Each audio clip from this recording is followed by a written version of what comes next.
everybody. Welcome back to episode 87 of Relentless Talk Radio. I don't know. We just had some technical difficulties in our last episode, so hopefully we just kind of hang in there. I think it was a Be Live disconnect, but we'll see. We'll talk to Be Live later. So I am talking to one of my favorite, amazing, most admired artists in Phoenix. Did you know that, Justin? That's how I felt about you. Oh. I think you and Bill Dambrova and Fausto, and there's a whole collective of artists in the Phoenix area. They're amazing, and I just really respect your work. I'm super excited to get to talk to you today about this particular topic, but also about your work. So thanks for joining us from Omaha. Yes, thank you, and I love your work too. I've always admired you and your multi levels of hustle. My multi-level puzzle. That's exactly what it is. So tell everybody who you are and what it is that you do. So my name is Justin Queal. My business is Justin Queal Art. My focus is public art. So I do a lot of murals, sculpture work, a lot of work that tells stories in the community, activates identity. Could be a big corporation, could be a restaurant, public space. Work that brings energy and identity and sort of a like something about the culture, something about the feel of the area where you're bringing public spaces to life, and then once you get a feel for that and you get that taste of being able to make a difference in the community, and you see how art can change the energy of a community, changes how people feel about a community. That's pretty exciting, and so that's what I like to lean into and focus on, and it's an honor to be asked to do something like that, So a little background, you actually had the show after mine. My first show was at the Nine Gallery in 2015, and you were the show after mine. So you were bringing your art in while I was bringing my art out, and we got to meet. Yes, yeah. I immediately liked you. I just thought, he's just a likable guy. I really love his work, and I've been following you ever since. And it was funny because I had been at Squid Ink the week before and saw the mural that you did for Squid Ink, and I didn't know that I was about to meet you. So of course I stalked you afterwards, and I looked at your work, and I was like, wow, that's the guy that did that awesome mural at Squid Ink. I'm so flippin' impressed. So it's an interesting thing because we've been kind of bouncing off each other for 5 years, and I think I knew you moved, but didn't totally register that you've been in Omaha for 3 years. So we've been stalking each other on social media, but we haven't been in the same place. It's funny how life is like that. You know what I mean? Yeah, right. Yeah. It's totally crazy. So why? Okay, so we know what you do. We know the type of work you do. So and you and I are going to talk a little bit about the importance of storytelling in a bit. But why art? I'm always, especially, I don't know, for women, art, I can see the why easier for women in a way. And for men who are able to make a living in our day and age as an artist, it's just like huge. I think it's a huge decision for anybody, but especially if you have a family. Yeah. I've been blessed with I've had success at a sort of an improbable kind of a dream, but it is for me it's about following my passion with that, like where a little bit like I said earlier, where when you see the difference that art can make in the community, and you see how it can affect how people feel about life and being in a place, and how it can literally like change a city, change a downtown, change an area, or if you do it and it's like some kind of a restaurant or some kind of a business or something, you're literally creating like a culture spot, like an anchor, like a kind of it means something to people, and so you get this blessing of being on the creative side of life, where you get to bring things into the world and elevate and like bring soul through, make people think about an experience they're having. And like when you make soul evident in reality, that moves people, right? And that there's something that's very appealing about that. And so I like to do that, and then it's worth it to me. It's like there's there's a lot of struggle on the way up to finding success in the art and all that, but it's like if you have that passion in your heart for bringing that through into people's lives and making a difference, then it's like there's something just kind of magic about that, like where it's very rewarding. So I'm looking at I'm trying to figure out the best way to get to be the biggest it can possibly be. I guess this is it. Yeah. So this is a piece you did in Nebraska, right? Yeah. So this is my most recent piece. So there's a national breakfast restaurant chain called First Watch. They're all over, and they go ahead. Did you know First Watch started in Phoenix? Oh, I'm not sure. But I loved them. I loved them, and I already liked them as a restaurant. And then they approached me about. So when they go into a community, they want to kind of do a local focused piece that kind of tells the story and kind of gives a kind of a connection of place and all that. And so so I was pretty honored because this location is really beautiful. And so they tapped me to do this mural piece, and this one's kind of cool. It's done on barnwood, so it's very textured and very physical. And yeah, it's like a farmy kind of a thing, but that's Nebraska's roots, right? And so this is kind of a rootsy piece, a kind of like a little bit of a history vibe kind of piece, I just love it, and I love that you're describing. And we can't tell from this picture, but I can tell on my computer. Maybe people can see on Facebook Live too. But the texture piece of it and that being on wood is really kind of neat. It's really kind of neat. So the First Watch actually was started in Phoenix, and I knew one of the founding people was formerly homeless when he started the company. Wow. And his name is escaping me right now, but really the roots of First Watch is very interesting. Ask them about how the company started. It's a pretty interesting thing. Yeah. So I'm gonna flip us around here again. So hang on. There we go. So we're flipping around. So I also wanted to show a couple other pieces of yours, but so the why for you is really, you and I share this in common too, this idea that the social part of art, that it's not just about the making of the piece, it's more about the community involvement and how the community is affected by the work, right? Yes, right. Yeah, it's like you're bringing a community story to life. It's like when I get approached for these public art kind of things, it's like they know what they wanted to do, like the story they wanted to tell, but then they need the creative person to bring the thing into existence, to bring it to life, and then you're kind of tasked with doing this sort of like magic trick of doing the figuring out how to bring the energy into the piece and create something that's exciting for the public, And this piece right here it looks like it's a restaurant, correct?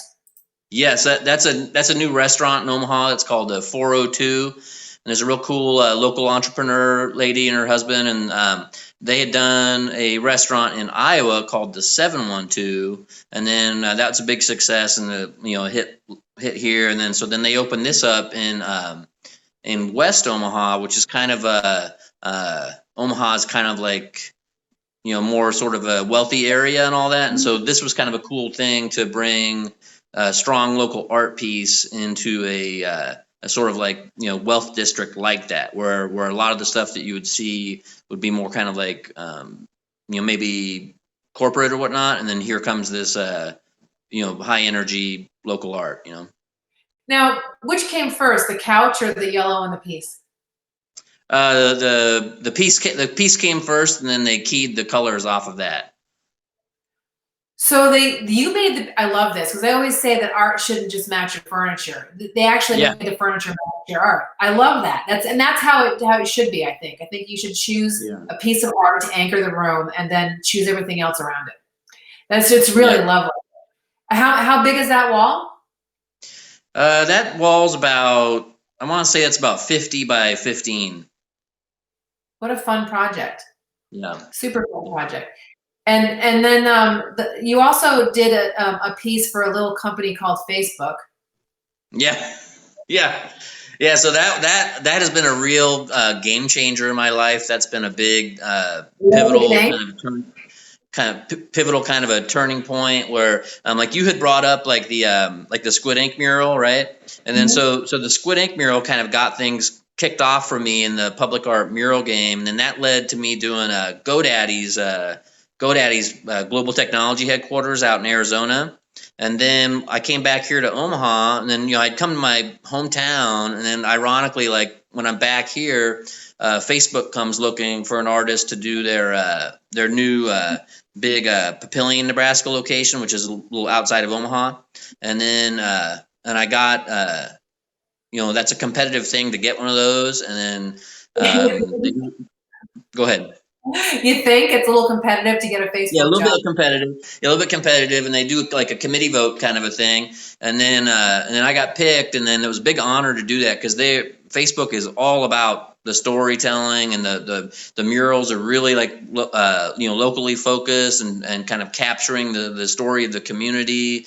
And they're big pieces. They're interior, but they're 88-foot long, like 13-foot tall. And then when I did the Nebraska one, which is this is part of the Nebraska one, this picture that we're looking at here. And then that was kind of a funny thing, getting to play around with a $5 million logo, right? And then so they liked the Nebraska one, and then all of a sudden I got asked to submit. To get into competition or whatever, to do the Ohio Facebook and the New Mexico Facebook. And these are like committee votes, right? And then I ended up winning both committee votes, and so I did 3 in a row: Nebraska, Ohio, and then Nebraska, New Mexico, and then Ohio.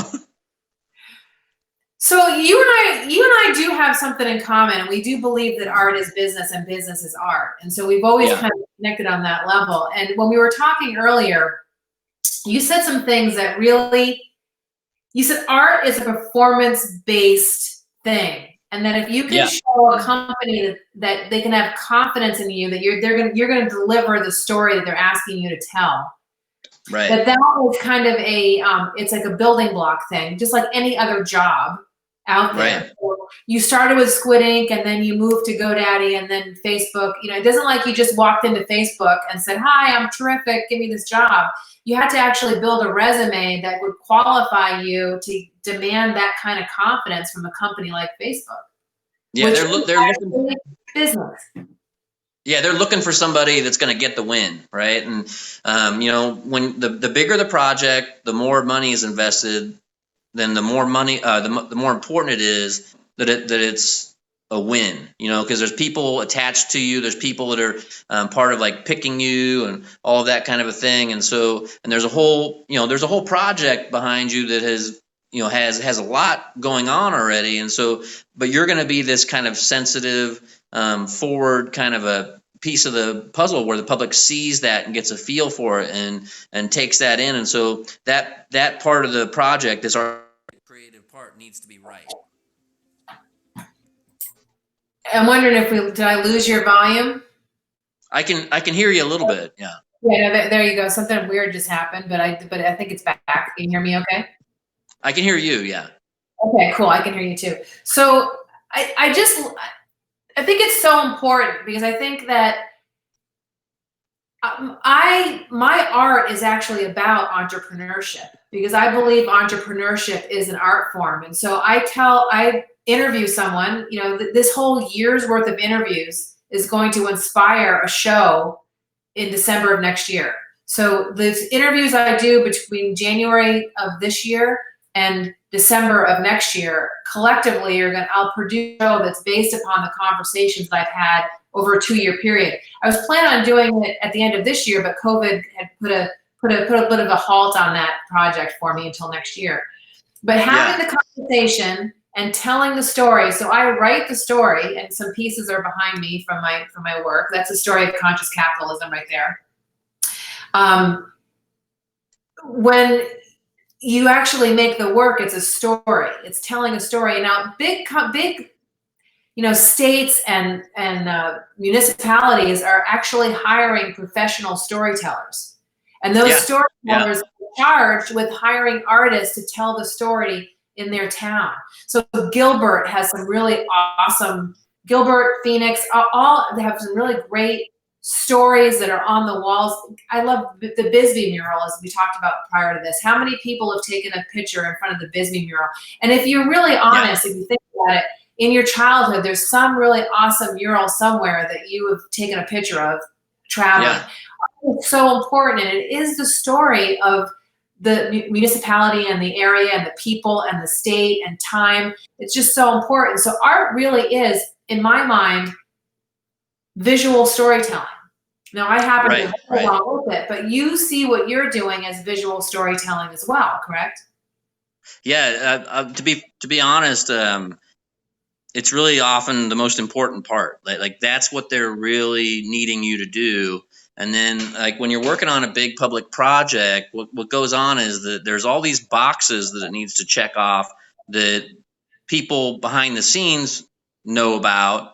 But then, the different kind of, tell the story, have some of the history, have some of the present, have some of the demographic of the audience that the piece is going to relate to, have some of the future, tell some of the identity of if it's a business, have some of that. If it's a community, have some of that.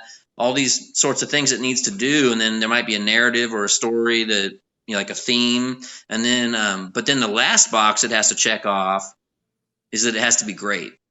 Right. And it has to be like immediate, good feeling, good kind of look and energy and kind of soulful presence, and be dynamic and have this kind of almost like self-justifying kind of beauty about it, where it needs to also do that. Right. And so that's kind of a funny part of this kind of work, is that you have to go and get all these things right, check all these boxes that the public doesn't kind of know about, and then they're going to look at it at the end of the day and be like, does that like work? Is that great? And then if it does that, then you've got the huge win, because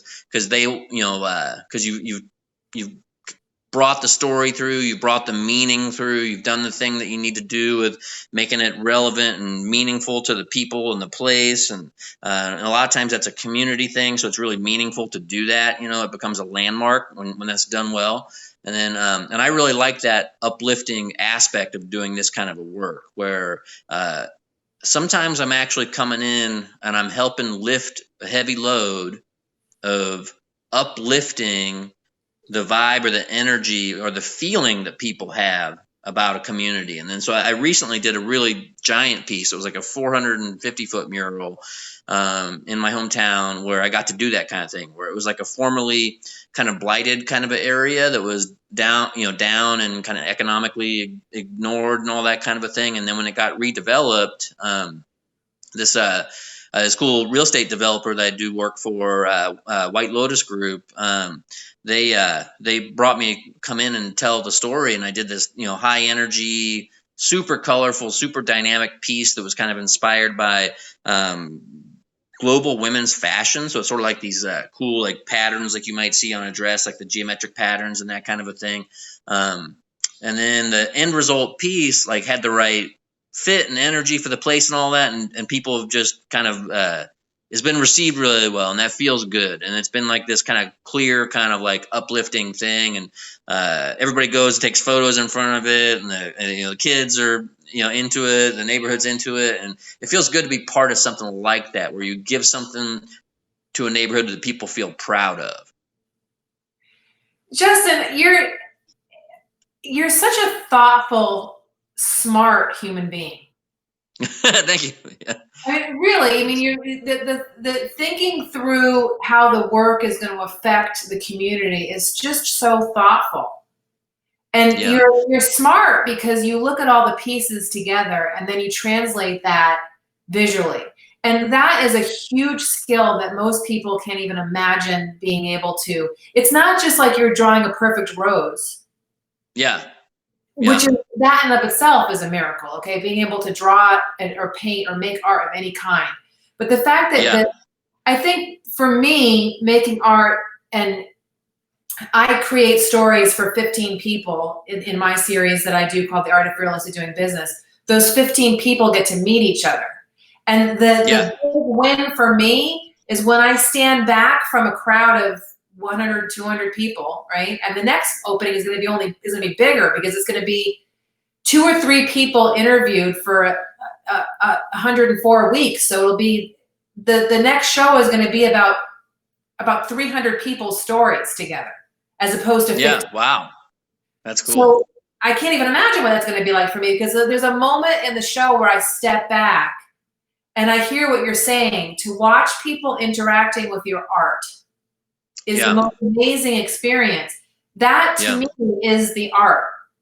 It's watching people look at something that you did and wrote and made and conspired to create, and it creates a conversation in them that creates other conversations. And just watching people look and talk and appreciate and have a moment of stepping away from what's on the dang television, the crappy stuff that's going on in their life, the stressful things that are happening at work, and just getting involved in the beauty of the story and the piece is the most amazing thing. I had one of the people that I worked with, Deborah Bateman.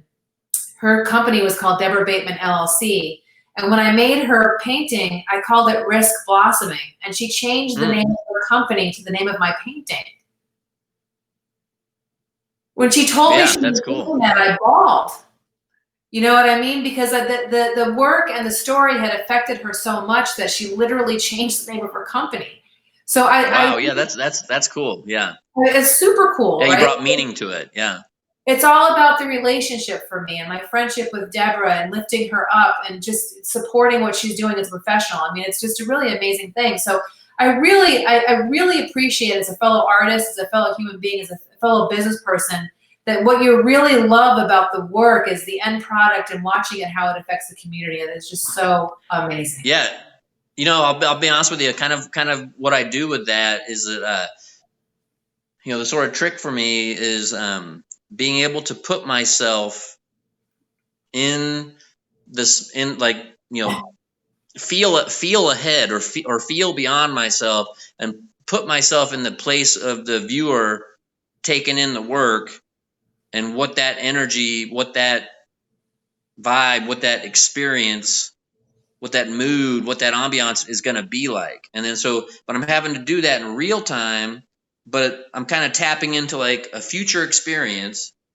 And I'm sort of feeling that, like I see it in my mind, or I feel it and see it, and then I'm kind of writing that into the moment, right? And so I'm saying, okay, I want the experience to feel like this, and then I have to kind of dial into how I know how to create that feeling, and then this kind of feeling is different for different projects, different things, and so I'm trying to do the right feel and energy and meaningful thing, like what's the right meaningful story, energy, and sort of soulful kind of a thing for this place and time, wherever it may be, whatever the context is. And so I'm bringing through that kind of a nuanced kind of a thing, and so you just kind of like feeling for it, bringing it to life, and then you just gotta you got to work on your skills to be able to deliver that feeling, and so then I just kind of pull all those different things together, Justin, this is like huge emotional intelligence, to be empathetic in advance. Yeah. That's what you're talking about. You're talking about showing empathy in advance of an actual occurrence. It's one thing for a human being to show empathy to another human being. That in and of itself is an amazing thing. But I love what you're saying. You're saying that you're being empathetic in advance of the occurrence. And it's just, I really just love that. That's an awesome thing. Thank you. Yeah. It's just really awesome. So you and I agree on this whole business thing. What do you think the biggest lesson is? And we have two more questions, and we got a little over. We're going to go a little over, but I don't care. So what's the two things that the two questions are? What's the biggest thing you've learned about being in business? Because I'm really kind of like on a mission to show artists and fitness professionals and philanthropists and small businesses you're all the same thing. You're in business. Yeah. What's the biggest lesson that you've learned? I would say for me, the biggest lesson, and then, kind of being able to take this in and focus on it and work on it was really the key to my success. The biggest lesson was really, you have to find where the needs of the world and your talents meet, right? And then so you are designed or created or built in a certain way where you have a thing about you where you can bring your gifts, and so you have to see, okay, where are my gifts, where do they function as a solution for the rest of the world, like where the world needs that and wants that. And so that intersection is the sweet spot for you, and it's pretty unique to you, right? And so you can lean into that and be powerful in that, but you have to do the work of like digging deep and finding it, looking for it, seeing it, and then stepping into it when the opportunity arises, and then you're going to deliver in a certain kind of way because of who you are, and so then you end up representing a solution to the world. You end up representing a kind of a power or a kind of an energy or a kind of an ability if you're willing to stand up for it and do it and be it, and exist in that space. And then the world can come along and see what you're doing, look at your track record and all that, and they could say, man, look what happens when you talk to this guy or this girl, and they're looking at it and they're saying, okay, this is what you're getting, this is the energy, this is what they bring, and so I kind of focus on that. Okay, like what is it where I'm the kind of I'm the right tool for the situation, Justin, again, like I'm in awe by you. I mean, this is like huge emotional intelligence that you're showing and it also takes a person who's done tremendous amount of work on themselves to be able to have the confidence to say what you're doing. Because I know that I'm built a certain way. I can't help but be the way I am. You're built a certain way. You can't help but be the way you are. But a lot of people will force themselves into they're square pegs. They'll try to force themselves into the round hole. And they go their whole life without owning their gifts and their qualifications. They're unique. Like I believe, I have a strong spiritualness to me. I believe that God made us all, and you can use whatever word you want if God is offensive to you, but we've all been made to do a certain thing that only we can bring to the world. Yeah. And it's our job to figure out what it is that makes us that unique sunflower, butterfly, snowflake. And what our unique thing, it's our job to figure out what makes us uniquely who we are. And then translate that uniqueness into the world where we can monetize it and feed our families.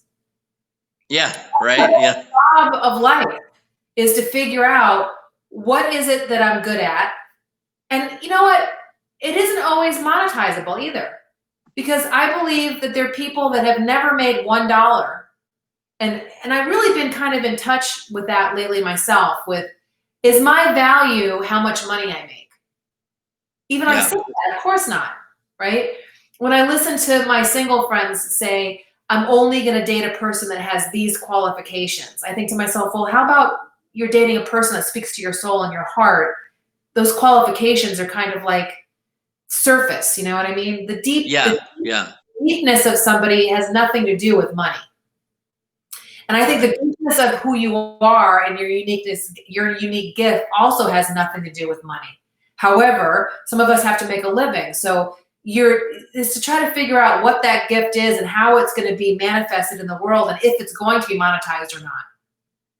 Because I don't think that monetizing your gift is always necessary. I mean, some people don't need the money. It's not part of the deal.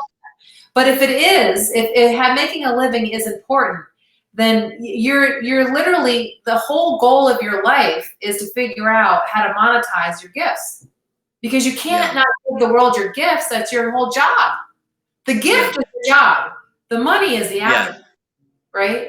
Well, I'll tell you something funny with that is that I agree with that, but I've also got a funny kind of a story with that. Is that like I'm a sort of a driven kind of a person. I'm a real doer, and I'll push and go after the passion, and I'm consistent and all that kind of a thing.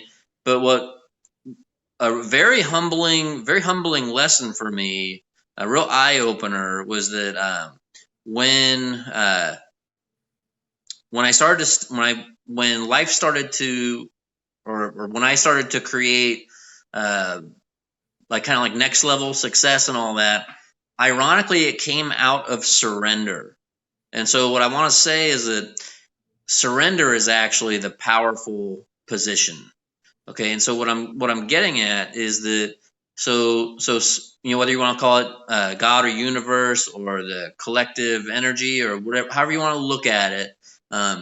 So when you surrender to what the universe has for you, or how the universe has created you and what you are and what your path is and what your kind of alignment, like your gifts and all this. When you surrender to that, that is a powerful alignment of energy. And that's how I would describe it. Surrender is an energy alignment. Okay. And so then I'm saying, instead of like thrashing around in the river or whatever and swimming upstream, I become one with the force of the river. I flow with that movement. I become that energy. So to surrender to what the universe is trying to do with you is this incredibly powerful position. And then so I got to a point in my life where I had a lot of the other pieces in place, but I was still doing the kind of struggle of struggle with abundance issues and all these sorts of things. And ironically, when I surrendered to just, okay, I'm going to get quiet and I'm going to get peaceful with my life and kind of make time and space for my life to realign, for things to happen, and actually kind of having this like letting go of attachment kind of experience to it. That's when all of a sudden everything rushed in, all the big stuff, all these big life-changing turning kind of things rushed in when I got to a point of surrender. Because see, then with the surrender, I'm not blocking the flow, right? So I'm not in the way. I'm not pinching the flow. I'm not trying to make it be the way that I think it should be or whatever. I'm saying I'm gonna make myself, my abilities, my talents of service to what the universe is trying to do through me. And then my most powerful work is I don't see it as me, it's that I'm a good listener to what the energy is trying to do through me. So you might kind of like how people might think of as like channeling, or how a musician is bringing the soul through, or that kind of a thing. It's like that. It's like I'm saying, I'm going to give myself over to this thing that needs to come through for this community, this place, this project, this piece, this story that needs to come through. I'm seeing how I can be of service, and then that's when all the power comes. And then when you're flowing strong with power, well, abundance is like that too. It's like, so when your energy is big and strong and flowing, there's no reason for the money to not flow too, because that's all part of that flow. And so when I opened up to life working through me, that's when all this, higher level, next level stuff came through. And Justin, everything that you just said is all about continuously improving. Yeah. And it is, you are a warrior. So I love the Bhagavad Gita because it's written about war, basically. Krishna is talking to a warrior. And this is one of the big books for a yoga book, or a big Hindu book. Yeah. And the whole book is about surrendering to what is his to do. He's fighting being a warrior because he has all these ideas about it. And then Krishna is basically saying to him, you have to do what is yours to do. Yeah. And so everything that you just said was 100% about continuous improvement. Yeah. I mean, that's interesting. Yeah, I guess. Yeah, that's an interesting way to see it. Yeah, it's like kind of like what came up in some of the conversation earlier, and with David too, is the sort of ownership of your path. Ownership of that you're creating your path. When you really get with accountability, that empowers the power of choice. And so when you can own that everything's coming from how you choose, good or bad or whatnot, all of a sudden every thought is a pivot point, is a turning point, is an activator in your life. And then when you really get into it, that's when you start really getting strong in manifestation, is when you're getting aligned in that power of choice, where, okay, every new choice that's different than, say, like the routine things you'd be doing or whatever, every new choice starts a new timeline, or like an alternate path, an alternate timeline for your life experience. And then you start to string new, different, new choices, each one turning the path a little bit, creating a new opportunity, creating a new path, creating a new life trajectory based on individual little choices, right? So then you start to get conscious about, okay, I'm going to steer it this way with this, and like you start to basically, you kind of navigate the creation of your own life, and what you want to create, and how you want to create it, and how you want to bring it through, and what's the meaningful life for you, and what kind of level of this and that do you want, and where do you want to be, and who do you want to be with, and how do you want to do it, and all that. And ultimately that's all coming out of how you're authoring the life through your thought power of choice. And so, you kind of ride that process, and then you're, before you know it, you are, co-creating the manifestation of your life, And that's basically what I was talking about in the first segment. Is first you have to plan, do, act, and evaluate in order to be able to know what the micro changes need to be. If you stay stuck in the plan mode where you're like, well, it'd be really great if I could be a muralist and do public art, and you stay stuck there, and then you don't try and screw up and make mistakes and go down the wrong path, and then have to reevaluate and reposition and then improve, you never get to the point where you can make those minor adjustments. Like the whole painful process of going through growing up as a human or a business person, as an artist, as a man, as a woman, is about putting yourself out there and falling on your ass enough to go, right. I mean, my dad, who just passed in February, he used to always say to me when I fell on my ass, and I was like, Dad, really? And he's like, Michelle, just pick yourself up, dust yourself off, and don't give up. Just keep trying. Try a little different. Try this. How about try that? Like, go ahead. Tell me what you're thinking about. And he would listen to me, go, well, I think maybe. And he taught me by the power of example of just saying, I know you're going to get up. I'm not even worried about it. You're going to get up and you're going to, you'll tweak it. And, you're going to get there eventually, Michelle. I'm not worried about it at all. And I'd be like, okay, so let's tweak it. That kind of reminds me of, I had similar experience with my mom. My mother is she passed away last year also. And she's passionate about horses, and she was like a lifetime horseback riding instructor and barn owner and all that. And that's kind of what my family business is horses. And it was the whole, I grew up with the whole get back in the saddle and all that kind of thing. And then it's funny how our experiences like that, it's like they do shape us, now that I'm thinking of it, it kind of makes me, reflect on how a lot of this stuff we've talked about with creativity and like sensitivity and being able to kind of work with energy and read energy and all that. I believe a lot of that actually come from being raised like 24/7 around horses and